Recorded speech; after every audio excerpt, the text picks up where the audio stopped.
is the Shadow Home Secretary, Yvette Cooper MP. Thank you for being with us. Now, we had a fairly extensive section there of what Kenneth Clarke said on the radio this morning. What precisely is it that he said that you think merits him being sacked? I think the deep concern is that he's the Justice Secretary. He speaks on justice for the whole country.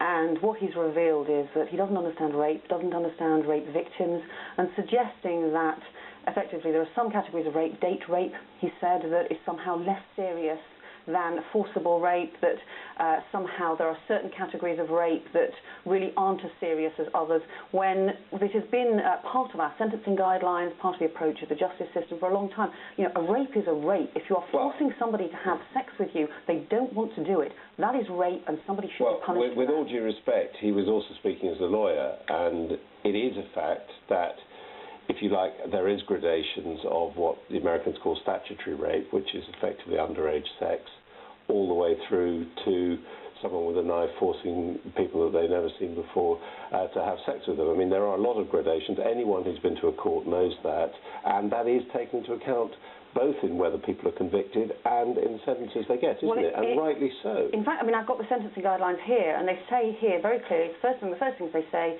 it is impossible to say that any one form of non-consensual penetration is inherently a more serious violation of the victim's sexual autonomy than another. Now, that's in legal language, but it is basically saying that you cannot suggest that there is somehow a category of rape in which somehow the women were willing, or... And that actually is the kind of thing that he was saying. There are differences. There's rape within marriage and there's rape between strangers. Well, it's different. Is it?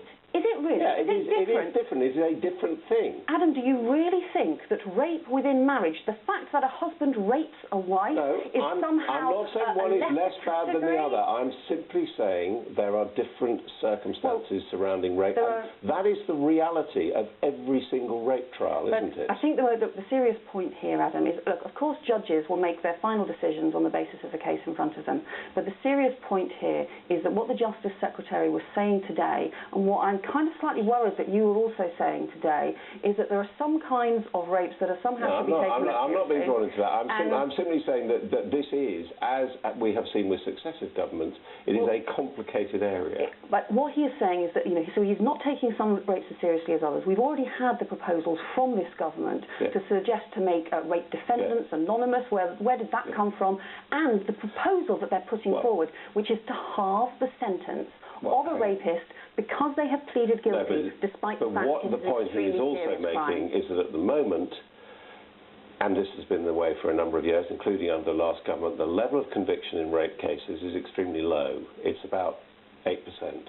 And actually, if you are accused of rape and you go to the courts, you have quite a good time of finding a legal way out. And the suggestion is that if the tariff is lowered for those people who plead guilty, more people overall will end up going to prison. Well, I think firstly, I think that women across the country, actually I think everybody across the country, will think the idea of somebody who is guilty of a rape being out after about 15 months is just not what they think is justice. Well, wouldn't it be better if more men pled guilty to rape, on your view? Well, I think secondly, you know, the issue, I think the concern, if you listen to groups like End Violence Against Women, groups that do a lot of work on these sorts of rape cases, is they don't actually think this will make any difference to the level of pleading guilty by a rapist anyway. And I also think that, you know, if you look more widely, the cuts to the police, which are hitting specialist units, and that includes specialist units working on domestic violence, on rape, on these kinds of serious crimes across the country, and they're hitting sentencing, and they're hitting the powers of the police. I think this is overall being soft on crime, but also undermining justice. Well, let's be clear about this. Are you saying you do not support the principle of plea bargaining? Because this is related to that, isn't it? We don't support the principle of extending this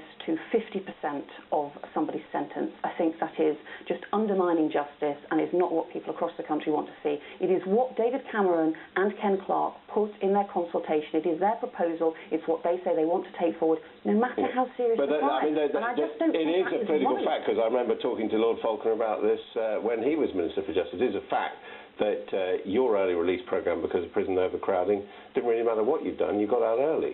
Where's the justice in that? No, look, actually I don't think that's right. If you look at the proposal that they're talking about making a whole series of cuts in sentencing across the board, which are driven by financial pressure. What I'm suggesting is this is a quagmire. There are extremely serious and emotional issues of crime involved, but actually what we're seeing is, you know, political point scoring between the opposition in the government on I this. think that's right. I think you're underestimating the seriousness of this in terms of what people's attitudes will be across the country. Look, there will be some proposals that the government It was comes a out with. coincidence that it was on the front of the Daily Mail and immediately picked up by no, actually, I think the significant thing is what Ken Clarke has said this morning and his lack of understanding of this. That's what's significant. And he should go. We've been saying, well, I think he should, on the basis of these things, I don't think he can represent people across the country in terms of standing up for justice.